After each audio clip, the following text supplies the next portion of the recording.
मैत्रिणींनो, कोणतीही रेसिपी करायचं म्हणलं की त्याला खूप वेळ लागतो, मेहनतही खूप असते आणि व्हिडिओ बनवायचं म्हणलं की अजून मेहनत लागते. तर एक प्लीज लाईक करत जावा सगळ्यांनी. आज आपण मस्त अशी क्रिस्पी आळूवडी बनवणार आहोत. खूप सुंदर आळूवडी होते या पद्धतीने बनवली तर एकदम चविष्ट होते. तर चला लगेच रेसिपीला सुरुवात करूयात. तर इथे बघा, मस्त अशी गावरान ही अळूची पाने आहेत. ही घरची अळूची पानं आहेत. अजिबात अळू खाजरा नाही आहे. तर मी त्याला 4 ते 5 पाण्याने अशा प्रकारे स्वच्छ धुवून घेतलेला आहे. आता आपण मसाल्याची तयारी करूयात.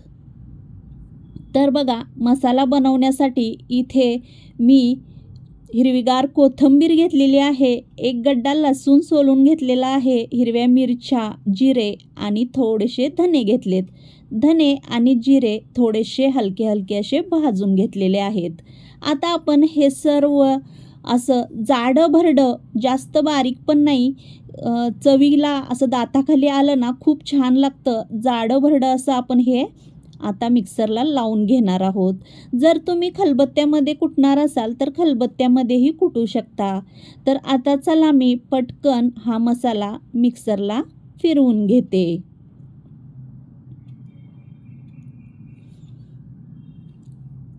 तर इथे बघा, अशा पद्धतीने मस्त असं आपलं वाटण झालेलं आहे. आता आपण बेसन घेऊयात. तर इथे बघा, हे बेसन आहे ना, मी डाळ घरीच दळून आणते. विकतची डाळीचं पीठ कधीच वापरत नाही. तर हे बेसन जी घरी डाळ बनवली होती आईनी, त्याचं बेसन आहे. तर बेसन बघा, इथे मी घेणार आहे 5 ते 6 चमचे दुधाचे बेसन घ्यायचं. आता आपल्याला आपण जो मसाला बनवला होता ना, तो सगळा मसाला याच्यामध्ये घालून घ्यायचा आहे. तर बघू शकता अशा पद्धतीने, आणि त्याच मिक्सरच्या भांडं खळबळून घ्यायचं म्हणजे की ते मसाला वाया जात नाही. चवीनुसार मीठ घालून घेते. आता थोडीशी हळद घालून घेते. हळदीमुळे काय होतं, थोडासा कलर छान येतो. आणि आता आपल्याला वरून हा अर्धा लिंबू पिळून घ्यायचा आहे. जर तुम्हाला जास्त आंबट हवं असेल तर तुम्ही 1 लिंबूही पिळू शकता. इथे बघू शकता अशा पद्धतीने मी हा 1 लिंबू पिळून घेत आहे. आणि लिंबू पिळल्यानंतर ज्यावरती काही बिया पडलेल्या आहेत ना मैत्रिणींनो, त्या सगळ्या बिया काढून घ्यायच्या. चुकूनही त्या बिया ठेवायच्या नाहीत, नाहीतर मग त्या दाताखाली कडवट लागतील. तर बघा, अशा पद्धतीने मी त्या बिया काढून घेते. आता मी काय करणार आहे, हे पीठ सगळं आपल्याला आता मिक्स करून घ्यायचं आहे. लिंबूऐवजी तुम्ही चिंचही वापरू शकता.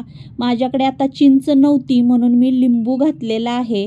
आणि बघा, त्याच भांड्यातलं पाणी जे आपण वाटण केलं होतं त्याच्यातच पाणी घेऊन अशा पद्धतीने आता आपल्याला हे पीठ बनवून घ्यायचं आहे आळूवडीचं. म्हणजे हे पीठ पानावर चांगलं बसलं पाहिजे अशा पद्धतीने, जास्त घट्ट नाही किंवा जास्त पातळ नाही. अशा पद्धतीने आपल्या अंदाजानुसार पीठ आपल्याला कसं लागतं त्यानुसार हे बघा, बघू शकता तुम्ही असं पीठ झालेलं आहे. पिठाचाच वास इतका छान येत होता मैत्रिणींनो. याची अशीच जर भजी जरी केली ना तरी 1 नंबर लागतात. मी अशी भजीही बनवते. जर तुम्हाला त्याचा व्हिडिओ पाहिजे असेल तर नक्की सांगा कमेंटमध्ये. मी नक्की तुम्हाला त्याची भजीही बनवून दाखवते. तर इथे बघू शकता अशा पद्धतीने आता पीठ तयार झालेलं आहे. आता मी एक मोठं ताट घेतलं आहे आणि त्या ताटावरती आपल्याला ही सर्व आळूची पाने अशा पद्धतीने त्याच्या ज्या शिरा असतात ना वरती, त्या सगळ्या काढून घ्यायच्या. बघू शकता तुम्ही अशा पद्धतीने मी आता सगळ्या पानांच्या शिरा काढून घेते. आणि या शिरा काढणं महत्त्वाचंच आहे. शिरा काढाव्याच लागतात. नाहीतर मग काय होतं की तो जरा जो कडक भाग आहे ना त्याच्यामुळे आपली आळूवडी व्यवस्थित पण होत नाही आणि ते जास्त असं खाताना पण मग ते शिरा दाताखाली येतात. तर बघू शकता तुम्ही, मी या सगळ्या पानांच्या शिरा काढून घेतल्या आणि आता मी या पद्धतीने अशा पद्धतीने पीठ लावून घेत आहे.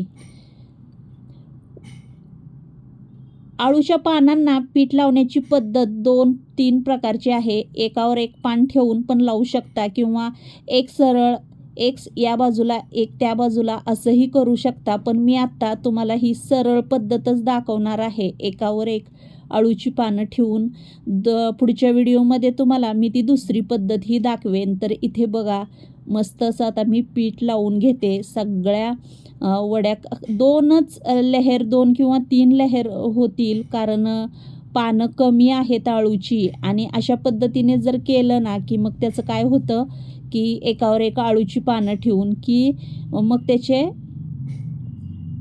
जे रोल होतात ना ते कमी होतात. तर बघू शकता मी आता इथे अशा पद्धतीने पीठ लावून घेते.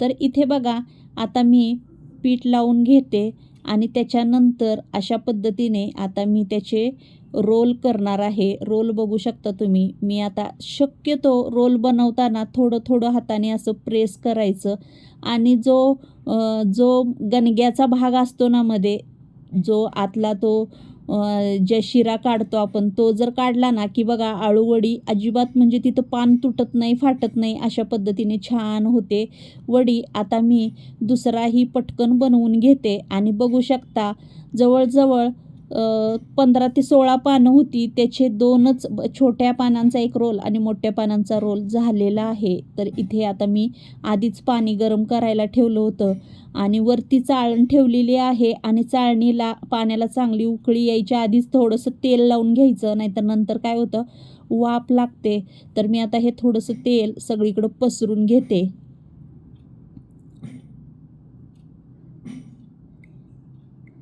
आणि आता आपले जे रोल आहेत आळूवडीचे ते याच्यावरती ठेवून घेते.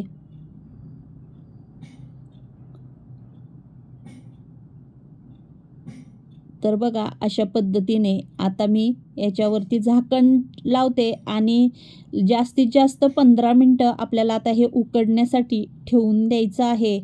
15 मिनिटांनी भेटूया परत. तर इथे बघा 15 मिनिटांनी आपले रोल अगदी थंड झालेले आहेत आळूवडीचे. तर बघू शकता तुम्ही अगदी असा पोकळ वगैरे अजिबात नाही, कडक असा रोल झालेला आहे. पण खायला एकदम टेस्टी आणि इतका भारी वास येत होता ना मैत्रिणींनो, तुम्हाला वाटेल. पण खूप सुंदर आळूवडी झाली होती. तर बघा तुम्हाला मी आता इथे कट करून दाखवते. अजिबात पोकळ वगैरे नाही आहे आळूवडी. तर बघू शकता तुम्ही कशी झालेली आहे आळूवडी. जरी व्हिडिओमध्ये ती छोटी दिसत असेल पण आळूवडीचा आकार मोठा होता. तर मी आता अशा पद्धतीने सगळ्या आळूवड्या कट करून घेते.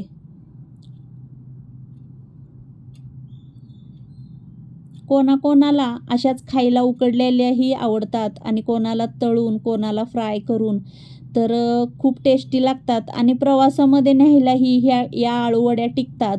2 ते 3 दिवस राहतात सहज, जर तुम्ही अगदी खमंग खुसखुशीत तळून नेल्या तर.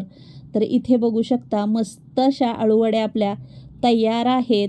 तर आता मी काय करते, लगेच तवा पण तापलेला आहे आणि तव्यामध्ये तेल टाकलं 2 चमचे आणि या सर्व आळूवड्या अगदी कमी तेलामध्ये मी अशा प्रकारे फ्राय करून घेणार आहे. अगदी तेल तापलं की बारीक गॅस करायचा आणि बघू शकता सगळ्या आळूवड्या मी 2 लेयर होतील माझे. तुम्हाला आता मी एवढी दाखवतीये, अजून एवढ्याच होतील. तर अशा पद्धतीने सगळ्या आता मी फ्राय करून घेते. आणि फ्राय केल्यानंतर किंवा फ्राय करताना तुम्ही याच्यावरती तीळ घातले तरी चालतात. पण आता माझ्याकडे तीळ पण नव्हते म्हणून मी नाही घातले आणि वरून थोडीशी कोथिंबीर घातली तरी चालते. तर खूप छान लागतात मैत्रिणींनो. अशा पद्धतीने तुम्ही नक्की आळूवडी बनवून बघा आणि कशी झाली होती मला तुम्ही कमेंट करून नक्की सांगा. तर खूप छान आणि टेस्टी लागते आळूवडी आणि पाहुणे आल्यावर पण बनवायला, म्हणजे सुकी भाजी ज्यावेळेस आपल्याकडे काय बनवावं सुचत नाही तेव्हा तुम्ही आळूवडी बनवली तरी चालेल. आणि तुम्हाला पुढचा व्हिडिओ कोणती रेसिपी पाहिजे तेही नक्की कमेंटमध्ये सांगा. म्हणजे मला तुमची कमेंट जर तुम्ही केल्यात तर मला खूप उत्साह वाढेल व्हिडिओ बनवायला. तुम्ही कमेंटच करत नाही मैत्रिणींनो, तर मग मला कसं समजेल की तुम्हाला कोणती रेसिपी पुढची बघायला आवडेल, व्हेज आवडेल की नॉनव्हेज आवडेल. तर मी तेवढ्यासाठी तुमच्या कमेंट पण येत नाहीत म्हणून नॉनव्हेज रेसिपी टाकत नाही. आणि जर तुम्हाला व्हेजचं हवं असेल तर व्हेज सांगा, नॉनव्हेज हवं असेल तर नॉनव्हेज सांगा. आणि इथे बघा अशा प्रकारे क्रिस्पी अशा आपल्या अळूवड्या अगदी फ्राय करून झालेल्या आहेत. कलरसुद्धा तुम्ही बघू शकता किती छान आलेला आहे. आता या सर्व अळूवड्या मी एका प्लेटमध्ये काढून घेते. तर कलरही बघा आणि रंगही बघा किती छान आलेला आहे. तर इथे बघू शकता तुम्ही मस्त अशा त्याला एक प्रकारची अशी चमक आलेली आहे अळूवडीला.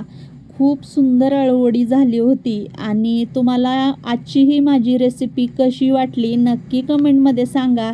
आणि प्लीज मैत्रिणींनो, एक लाईक करायला विसरू नका. आणि सर्वांनी सगळ्यात पहिले तर अळूवडी खायला या. परत भेटू अशाच एक नवीन व्हिडिओमध्ये. आणि छान छान तुमच्या कमेंटसोबत मला बोलायला भेटेल अशी अपेक्षा करते. तर सर्व मैत्रिणींना बाय.